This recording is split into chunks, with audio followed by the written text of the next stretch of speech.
And now let's chat more about the forum with the CEO of Bayer Indonesia, Ashraf Al-Ouf. Ashraf, thank you for being here. Thank you for having me. So first, can you tell us more about the forum itself? What are the aims of the forum? Well, the forum is really an important event in the region, in ASEAN.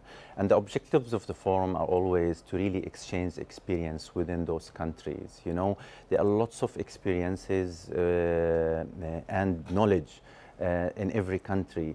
And really the objective is always to share those experiences and to come up to the best of synergies that we can capture within those countries. And it came just to prioritize to gain more food security in the countries, right? The ASEAN countries. Absolutely, that is the overall objective, to make sure that we have good sufficiency of our production, to make good food security for the growing populations in the different countries. So what were the concerns, basically, to start with, especially to open that forum? Well, the concerns are mainly we have big challenges ahead of us. And we are already going through those challenges. The main ones are, of course, limited arable land. We have challenge with climate change and extreme weather conditions. And if you take Indonesia as an example, Indonesia and rice. Indonesia is the biggest producer of rice, and at the same time, it's one of the biggest consumers of rice. The amount of rice produced, though, is not enough because demand is increasing, which means there is a challenge to produce enough rice for the country.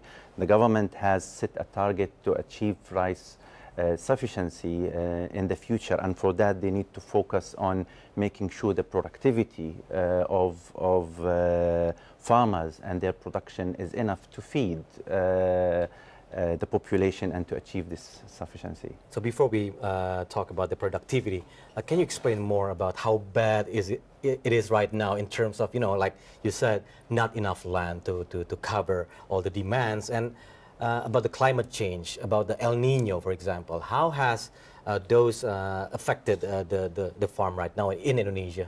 Well, as you know, before even the climate change, we have a population that is growing, that's expected to be 9 billion or more by 2050. And for that, we need really food security on the long run to make sure that we have enough food for this population. So that is one challenge. The other challenge is that there is also a limited arable land, because there's lots of urbanization, there are lots of farmers who are thinking of moving into different sectors as well, which means this is even a bigger challenge. On top of that, we have climate change, which is partly controllable and partly not controllable. But combining all of those factors together, we see a huge risk moving forward for the future to make sure we reach sufficiency on the short term, but also on the long term for the population. So with that forum, Bayer actually proposed some kind of solutions to conquer those kind of challenges. But what do you propose in order for Indonesia, basically? Well, the forum, as I mentioned earlier, is really one opportunity for us to show our commitment as a company to making sure we work with all sectors and all stakeholders to improve really and to achieve the objective of self-sufficiency through increasing the yield mainly and the productivity, because we provide solutions, crop solutions, through the technologies we have to help farmers and smallholders to really improve the yield, improve the productivity of the limited lands they have. In Indonesia, most of the farmers have really smallholders, and therefore they don't have access to technologies, to training. We help them with our expertise and technologies and innovative solutions to improve their yields and productivity. We have worked as partners with the public and private sector to really transfer these expertise and technologies to those farmers.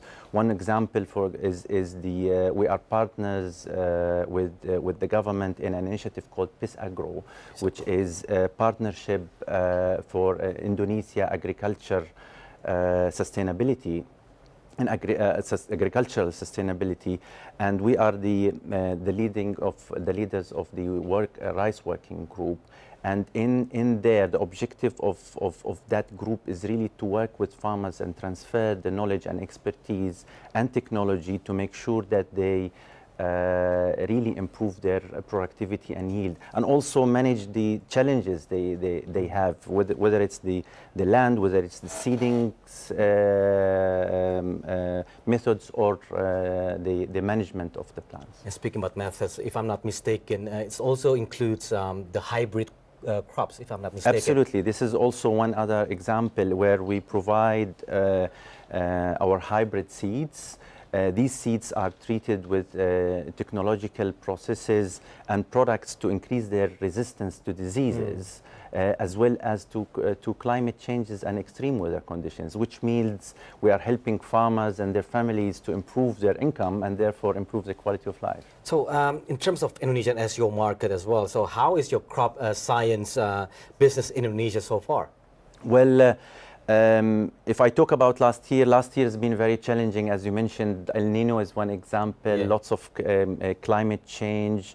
It was a tough year going through it, but we have managed really to have a growth of almost 3% in crop science in a market that is very challenging and declining.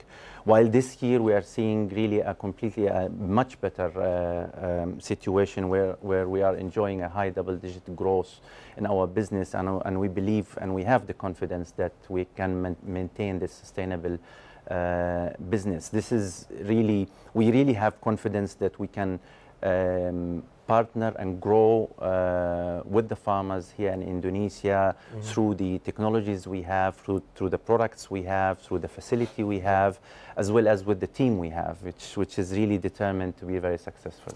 All right, Ashraf, thank you so much for being here with the marketplace. Thank you so much. Thank you. Thank you. And so